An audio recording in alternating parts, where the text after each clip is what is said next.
Welcome.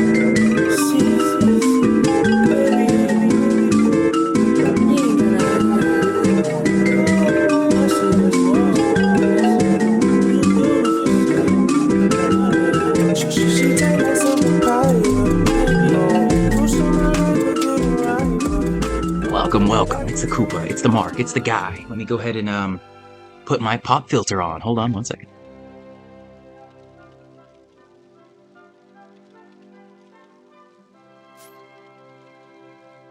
It is a lovely whatever day I upload this on. I hope you're all doing well, appreciating yourselves, giving gratitude. And today we're not accepting this quest. What the fuck is that? No. Today we're going to be going next door to the Armamentalist and doing those quests because I don't know why, but for some reason I thought to be a dragon mage you needed to be a mage and a sage.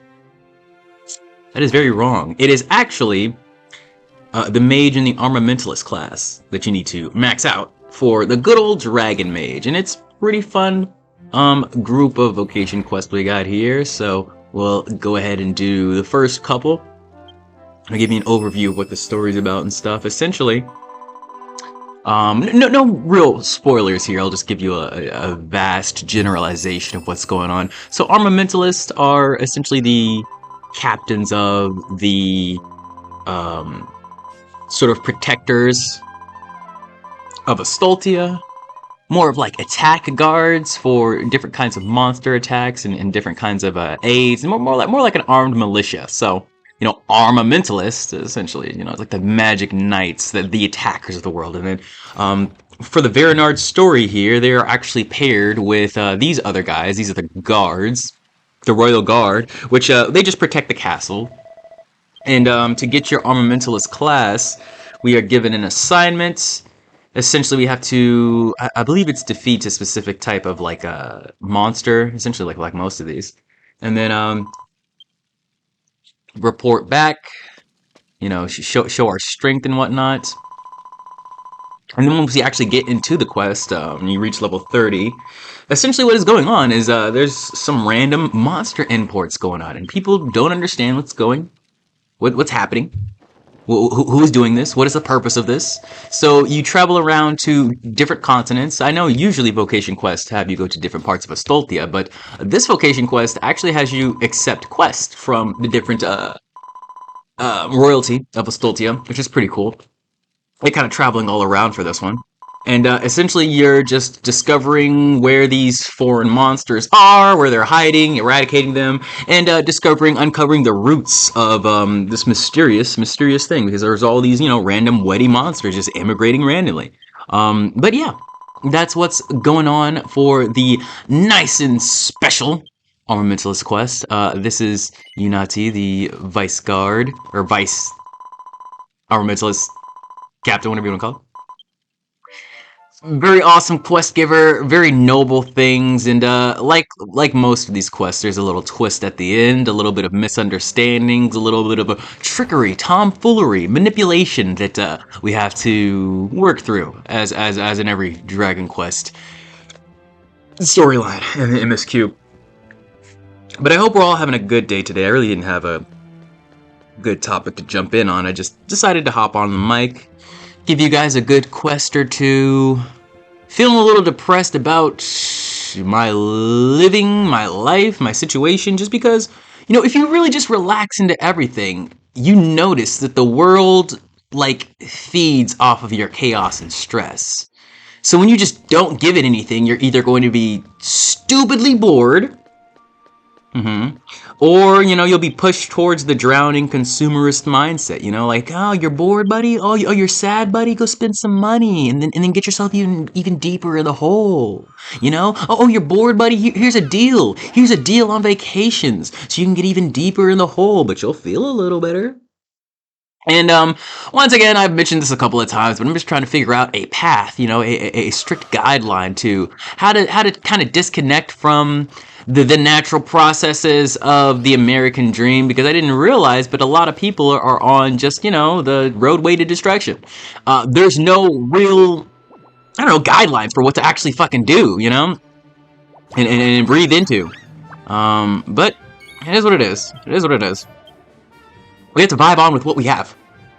And I am. It's just, yeah, I'm noticing the shift, and not many people are really caring that, you know, every solution is just to buy something.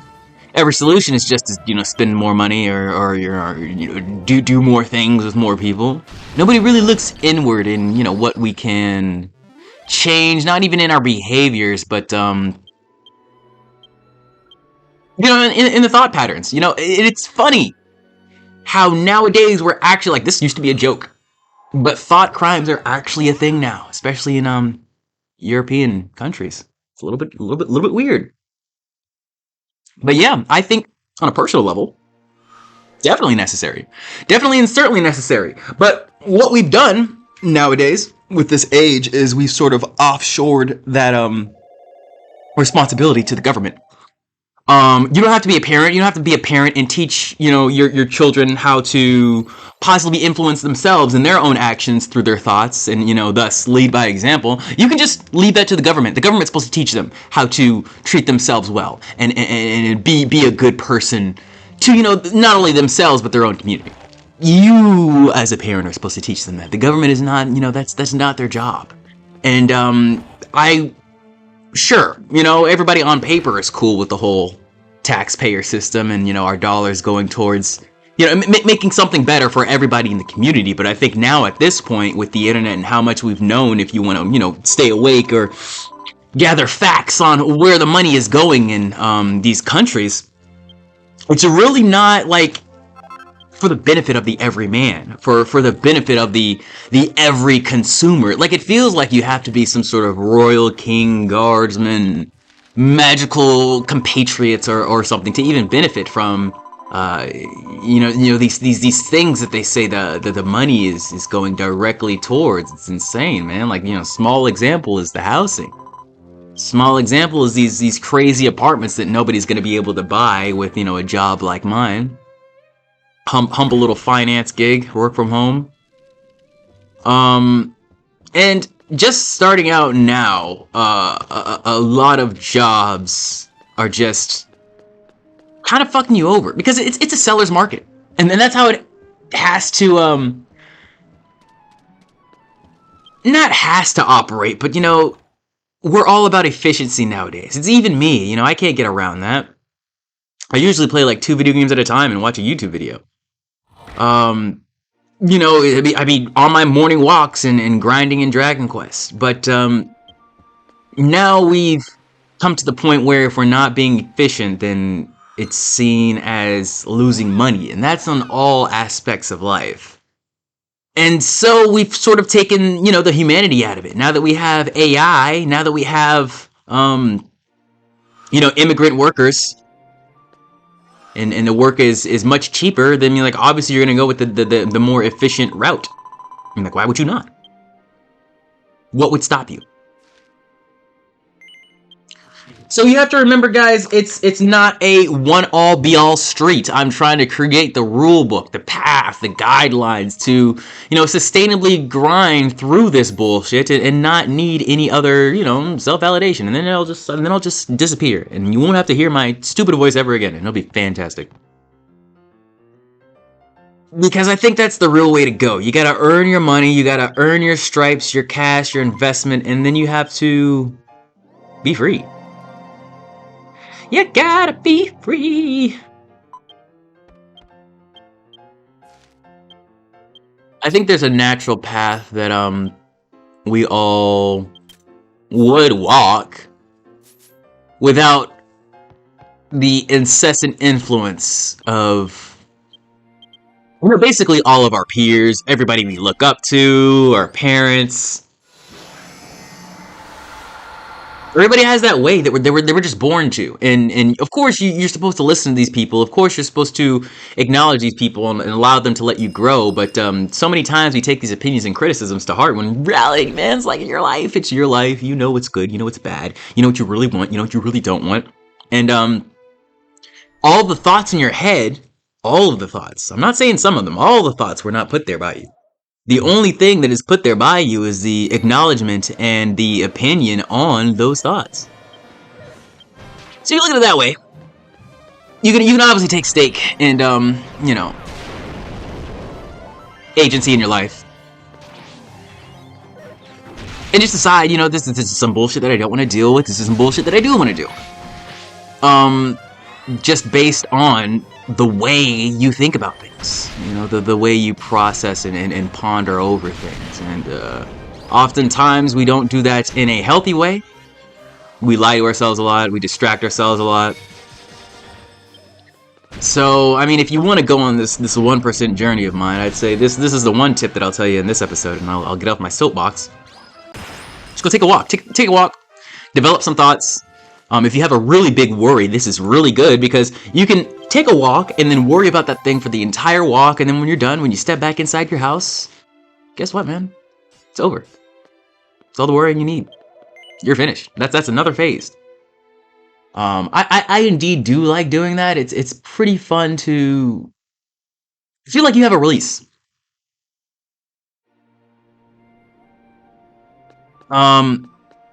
It also, you know, helps with the exercise and whatnot. I do enjoy smoking as well, so I've never been one that's ever been like, you know, afraid to just walk down the street with like a blunt or something, or the weech, the wanna. I notice that can be a little scary for some people, but I don't know, man. I've never like felt the need to be so performative that I feel like somebody would need to like stop me or apprehend me for minding my own fucking business. But nevertheless, whatever you want to do, just remember, as long as you're doing it for yourself, it's probably not wrong. But a lot of people lie to themselves and tell them they're doing it for some noble higher power when in reality, you know. In reality, if no one else was here, if no one else was on Earth, would you still be doing it? I don't know, man. I don't know. I know for sure that is my case with this game, good or bad. I feel like that's kind of a bad thing. I'm a little bit too addicted, especially when, you know, I know how Nintendo is. I know how Square Enix is. I'm fully aware that they could, you know, find my channel one day and be like, yeah, no, we don't like it. Delete his account. Destroy his YouTube channel. Get rid of all his music. Blow up his laptop. SWAT his house. Chop his balls off. You know, they could do that. They could 100% do that. And, would it break me? Probably, I don't know. I really don't know how I would react in that situation. I kind of don't want to think about it, and I kind of have, you know, dodged thinking about it for the longest time because this is just something that I want to do. You know, this is just something that I'm literally having fun with. I'm literally just breathing through. You know, who really cares? Also, gameplay-wise, we're leveling up to 30, so that's what I'm doing here. I know I have a different class now, but this side mission, allows you to gain experience with another class. So we'll do this, and then I think we're doing one more, what am I talking about? We're doing one more event, the Lemon Slime Quiz, to gain just a little bit more EXP, okay? And then we'll start the second quest.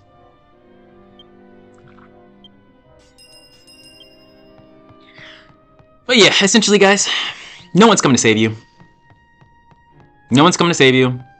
No one likes you. No one wants you here. Everybody wants you dead.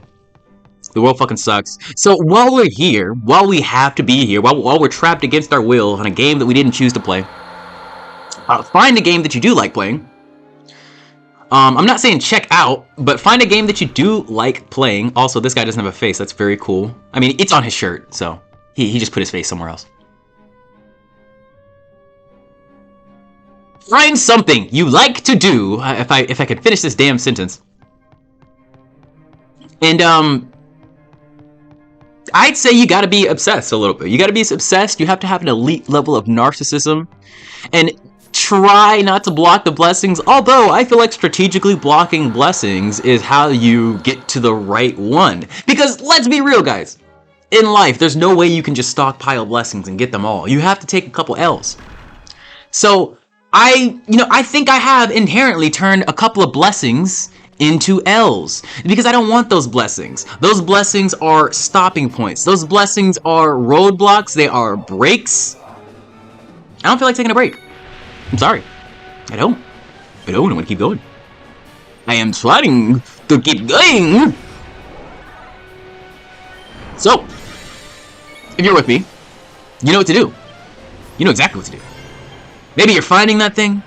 Maybe you're going to find that thing. Maybe you're on the road to find that thing. But, you know, essentially, once you find it, you don't need to do much else. Just cut shit out now. You know, once you find that one thing, and I'm talking one thing, motherfucker.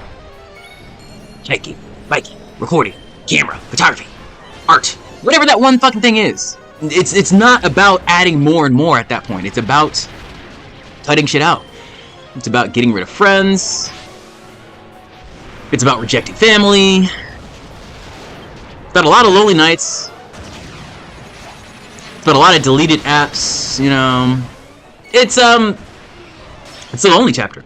I think that is really what a lot of the red pill content is pushing nowadays. But that's like inherently what everybody does to be great in any prospect. You know, I say way back in the day, you know, in my reincarnated state, most great thinkers, most you know, quote unquote geniuses or whatever, they didn't do shit. They did not. They did not. They did very, very few things, essentially. And that's not because, you know, there was no work or they were lazy or whatever. It's because they understood, like, what life is. Like the novelty of this shit is just to live it and to be fruitful and thankful that we are allowed to live it. And definitely not be too hard on ourselves on the fact that, you know, our efficiency is not as high. Like, think about that. That is such a modern world problem. That is crazy that we have that in our heads all the time now, right? But, like, you think the humble farmer or you know, the serf who was chilling, tending to his pigs back in the day was worried about efficiency and how fast he was feeding the pigs the slop? You know, you think they were thinking about efficiency and how fast they were picking cotton back in the day? I know I had to bring back to slavery. But yeah, slavery was a thing. Slavery was a thing, and I think, personally, if we want to get some money back, you know, if we want to stop deluding ourselves, and this is going to be a little bit of a controversial opinion, but that's what this channel is for, you know? I held back a lot of my crazy opinions for the first, like, maybe half year. I opened this shit up again. But, I do have them. And it is my natural nature to have them. So, it is what it is. But I think in this age, when AI has taken over, and everybody's fucking everybody, and, you know, there's no agency for love or whatever, and cheating is rampant. If you don't believe cheating is rampant, then be a hot guy in Los Angeles around a lot of rich women. I had zero money. I had zero game. I tried zero games. And I still got play. And I don't understand why people try so hard on so many things when we are all slaves already. And this is my controversial take. We gotta bring slavery back.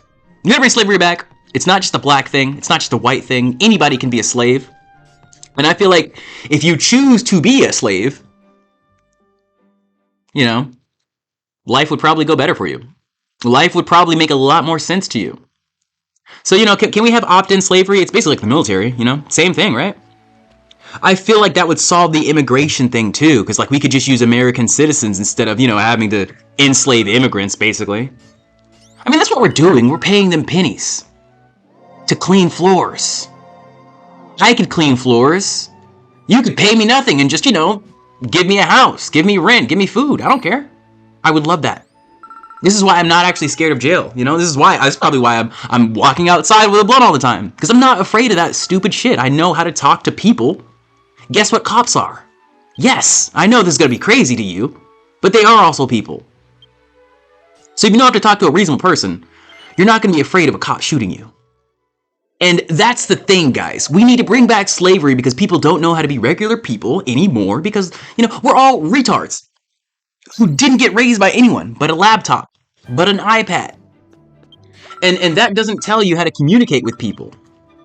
The problem with this generation, you know, millennials, is that we grew up with the internet and we thought, we still do, think that this is a upgraded form of communication. You know, the internet, that's where communication goes up, right? That's where it gets even better. That is a bold-faced lie that we've been fed. Bold-faced lie. Internet has fucked communication. It makes it way too convenient, in my opinion. And it devalues the genuine connection, the authenticity of things. People don't really care about how you say it anymore. Or excuse me, people don't care about what you say anymore. They care about how you say it. And the problem is with this, technology, typing words on a screen bullshit, is you're not actually seeing them, hearing them, feeling them. Say it. You're reading it. It's all in your head. So if they don't love you and they type in "I love you," guess how you're gonna read that? You're gonna read that like, "Oh my gosh, I love you. You're so amazing." When in reality, they could have typed it like this: "I love you. So fucking amazing. You fucking bitch." Ugh. Throw the phone down and they go off and fuck another bitch. And that's natural to us. That's why cheating is so fucking natural to us now. I'm not blaming it all on everybody who's, typing on phones or gossiping and all this bullshit. It's not that. It's deeper than that. It's deeper than that. It's the general philosophy behind it and what they push on us. I'm not saying everybody followed the rhetoric, but it is what became popular. The fact that you can go on to an app and swipe through a bunch of faces and, and it's funny. It's funny how people don't really see this as a crazy thing, but, Carvana, which is basically like Tinder, but for cars, came after Tinder, but we were treating people like commodities, like cars for forever before that. Isn't that crazy, guys? Like, I didn't realize it, but yeah, we were. And the funny thing is that I don't understand why Tinder doesn't have things like history or shit even before, like Carfax or whatever. I mean, I guess you're supposed to put that in the bio.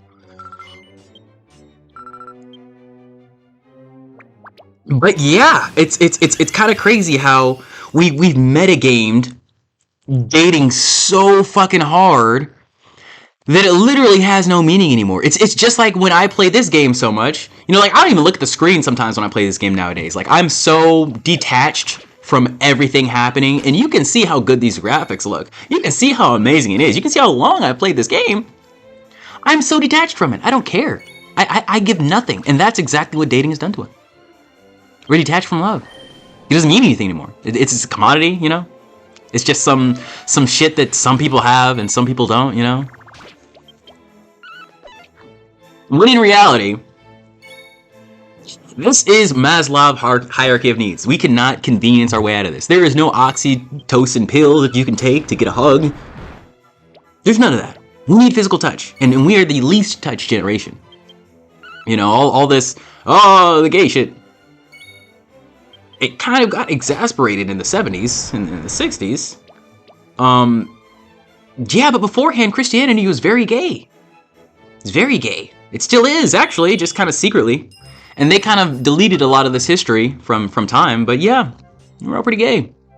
We're still pretty gay. It's just we don't talk about it, nobody really wants to do that because now that we've commoditized, the whole dating scene, somebody knowing you're gay means everybody knows you're gay, and that's still a dangerous thing. Still a dangerous thing. It's not like it was thrown out there in your face all the time back in the day, of course, because it was still a dangerous thing, sodomy, sin in the Bible, all that shit. But yeah, there's a reason why there are a bunch of crazy scenes where motherfuckers be fucking in the church and shit. Because motherfuckers were fucking in the church. And you're not going to tell me everybody back in the day was just some kind of crazy heathen with no morals or rights or whatever, I believe that we were all that today, way more than back in the day, I believe that. But I think it's just a product of, my time, my culture. But guys, what we have to strictly remember about life is that it's meant to be worth living. It's meant to give you value and strength in what you want to do. But at the same time, it's not meant to break you. A lot of people would have you believe that if you're not broken at the end of it, then, what were you even there for? I like to flip that around and say, if you're not having copious amounts of fun while you're there, and look back on the memories and smile, then, you know, you fucked up. Because that's what I like to do. And that's one of the reasons why I've sort of stumbled out of the whole inebriation game. You know, of course I'm still in drugs, but I'm sort of trying to get out of that. But essentially, I just want to be able to remember this stuff without pictures. Because pictures are kind of gay. Yeah, I said it. I suck a picture dick, though. Guys, what we need to do is just literally have fun while we're here. Like, do you remember fun, man? Do you remember those things you did in childhood? Do you remember those wonderful, wonderful times? That's what we really need. We really need. In my opinion. But a lot of people would lead you to believe that this efficiency crisis is why we are truly dying. You know, it's just because, you know, we do Americans have no purpose. I mean, it's a different thing if your purpose is fun. But, yeah. Fuck that, man. Who needs a purpose? You need a life worth living. And the life worth living is gonna come from you doing what you want to do. Whatever it is. Whatever vice, whatever horrible thing, whatever good thing. You know?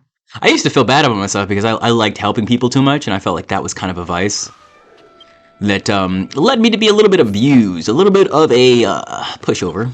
Because, you know, why would the guy who likes helping people say no to someone who needs help, you know? So I didn't. And then I lost my job in between one of my jobs, and I realized, wow, I only have one day of the week to myself. And I'm just doing stuff with other random people, and I don't have a fucking job. So, like, this is kind of crazy for me. And then, you know, you kind of just like, wait a minute, man. This is not actually what I want. This is not actually what I like doing. I realized, you know, maybe I do like helping people. Maybe that is a part of it. But I think the true underlying nature of it is just I like to feel useful. I like to grind and lock in and provide, I don't know, a great product, a great sustenance, a great vibe. And personally, I feel like a presence, if given properly, if honed, you know, properly, is definitely a product. That's why people pay celebrities to sit in clubs, because their presence is a product. And for the longest time, I downplayed my presence as that magical product being that, you know, you have in yourself. I downplayed that. I'm like, nah, me just being here, that doesn't do anything for anybody else. That's all for me. And then when I realized, you know, I'm not really gaining all the benefits I thought I was gaining from it. You know, I'm kind of stagnating. You know, all my experience is capped. I don't know how to reach the level cap. I just kind of started, you know, checking out, doing stuff for me, and then a lot of people took resent on that, took a little anguish on that, took a little, you know, personal issue on that. And this is why having different perspectives is so helpful for me, because from my perspective, I would never be able to understand that. Never ever. That would make zero sense to me. Like you're sad and you're taking it personally because I just not talking to you when it's a two-way street, and you could definitely talk to me. But you see, the thing about friendships, guys, the thing about, you know, relationships in general, guys, is that a lot of people want them, but they don't want to work on them. And how do you work on a relationship? Crazy to say this. It's some red pill bullshit. But you work on a relationship by working on yourself and not them. You don't tell them how to be better. Stop doing that. Stop it. Get some help. You work on the actual relationship between you two. Right? Because in any relationship, there's a 3-part cycle. There is the you, there is the them. Y'all both have different perspectives. And then there's the third. There is the us. There is the relationship. And this is everybody, guys. It's not just some girl you're talking to. It's not just some guy you're talking to. This is your friends. This is your family. This is their dog. This is the postman. If you work on yourself, and you work on your relationship, and how working on your relationships, you know, looks like is just seeing how they react to things. telling them how you feel about things. You know, telling them, hey, I see how you're reacting to this. I'm going to try doing this next time. Having weekly check-ins and discussions about what's going right. Please do that, because nobody tells anybody what they're doing good in a relationship now. So, like, isn't that crazy? I get so, like, strapped to hear that at work when I'm not surrounded by a bunch of other people. And I understand completely. People love to get praised in public. I'm not one of those people. I'm certainly not one of those people. Because it happens to me a lot, guys. It happens to me a lot. I'm tall, I'm attractive. I used to have long hair. But, essentially, I'm just someone who finds the love in the world. And for the longest time, I thought I didn't deserve to put that on myself. I thought that's way too fucking selfish. I see all this love in the world, so I'm just gonna keep throwing it out at other people. And of course that's good. That's good. But you gotta realize you gotta sustain yourself, baby. You gotta put your own airplane mask on before you start masking up your friends, huh? Makes sense, right? So in general, guys, we have to remember, I have to remember, as I like to think of myself as love incarnate. I don't like to think of myself as a lover. No, I am love. That's me.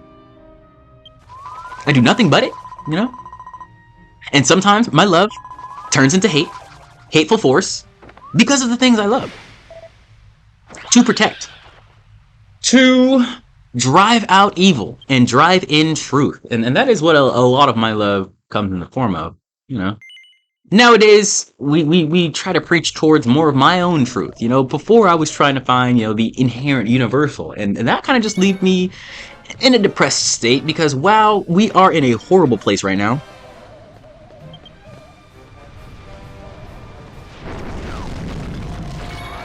Just in general, like worldwide. World War III but pop off. I tell you. But at the same time, if I put that love back in towards myself, I realize that, hey man, I walk outside, it's beautiful weather, it's not raining all the time, there's not, giant shells or nukes dropping on me every 5 seconds, nobody has a gun shooting me down, there's not cops everywhere looking at me, well, look at that guy smoking weed, let's arrest, see, there are good things you can look at everywhere, literally everywhere. One good thing is this amazing video that you're watching. Oh, yeah, I know you love it. But you have to remember, guys, this whole universe, how it was created on ebbs and flows and ups and downs. It was made for us, and you realize just with games like this, it's not meant to be an easy, straight shot pathway. If it was, we'd be very bored. I know I would. Well, but like me, pass my sleep. What the fuck? So we like the challenge, right? But I feel like they just kind of cranked up the difficulty. I feel like we're playing Dark Souls now, and I have no dodge roll. Fucking ridiculous. And I guess you could say, it's just a natural state of how they set us up and how history repeats itself, but I'd say there is a way out of this. You just don't have to crash out and go insane on people. But there is indeed a way out of this, for sure. I think it just involves a different kind of thinking. A different kind of plan. One that allows for flexibility, because way too many things nowadays are rigid. Like, there were a lot of ways to do things back in the day. Now, I'd say times that by like maybe 3 million. And now that's how many things, how many paths you can take nowadays. Maybe I'm underplaying that a little bit. But yeah, it seems like your career path has a lot of different angles to it. So I'd say don't be worried, guys. Just take whatever seems fun at the time. We can always course correct, evolve. A lot of people won't respect you for that, but guess what you don't need? Other people. At least not at this stage. Perhaps you are one of those guys who dares to dabble in the community, the extroverted kind. And I do appreciate those kinds in my life. I just say, most friends for me have just served as funny distractions. And maybe that's the same thing I've done for other people. I don't know, man. Maybe that's the same thing I'm doing for you. My friend, my buddy. I don't know, everybody hates that word. Buddy, buddy, buddy.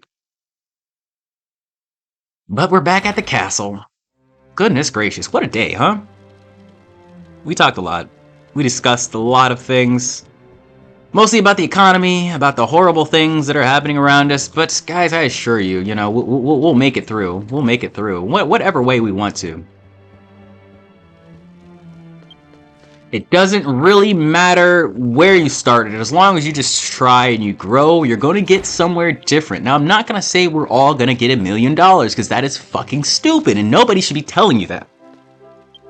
But what I will say is if you try hard every day, you will be better. If you put 1% in every day by 100 days, you will be 100% better. What the fuck does that mean? I don't know. But I can tell you it's been 100 days. I feel a little better. I feel a little better. I do. Slightly at least. Okay, so Armamentalists. They got the world stage, man. They are the ones, the guys, the peeps with the plan. And next time, we will do a couple more of these quests. A couple more of these armed guys. Help them through their situation.